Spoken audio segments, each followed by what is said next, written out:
David Copperfield by Charles Dickens.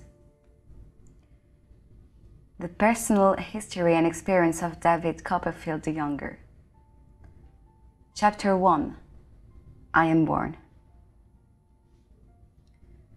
Whether I shall turn out to be the hero of my own life, or whether that station will be held by anybody else, these pages must show.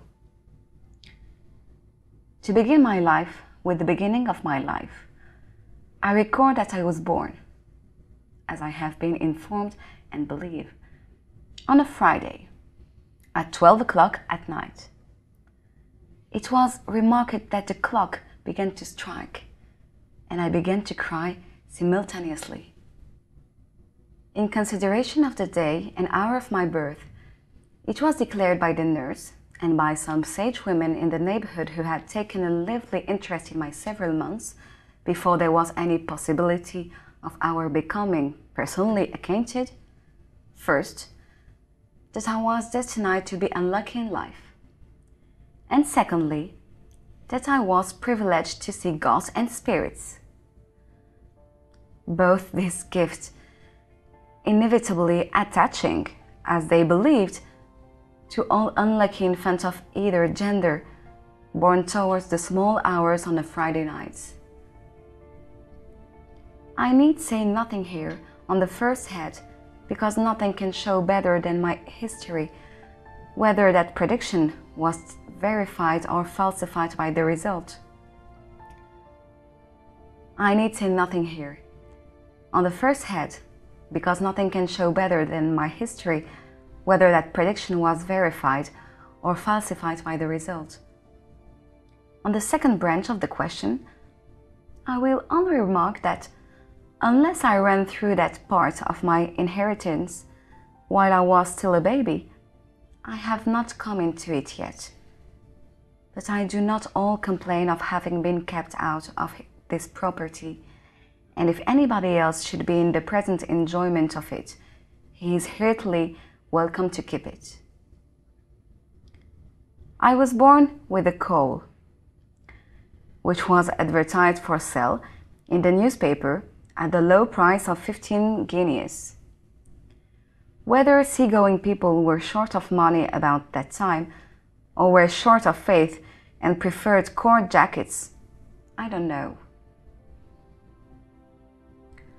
All I know is that there was but one solitary binding, and that was from an attorney connected with the bill-broking business, who offered £2 in cash and the balance in sherry, but declined to be guaranteed by droning on any higher bargain. Consequently, the advertisement was withdrawn at the dead loss, for as to sherry, my poor dear mother's own sherry was in the market then, and 10 years afterwards the coal was put up in the raffle down in our part of the country, to 50 members as half a crown a head. Consequently, the advertisement was withdrawn at the dead loss, for as to sherry, my poor dear mother's own sherry was in the market then, and 10 years afterwards the coal was put up in the raffle down in our part of the country, to 50 members at half a crown head, the winner to spend 5 shillings. I was present myself, and I remember to have felt quite uncomfortable and confused at a part of myself being disposed of in that way. The coal was won, I recollect, by an old lady with hand-basket, who very reluctantly produced from it the stipulated 5 shillings, and all in halfpence, and 2 pence halfpenny short, as it took an immense time and a great waste of arithmetic to hand over without any effect to prove to her.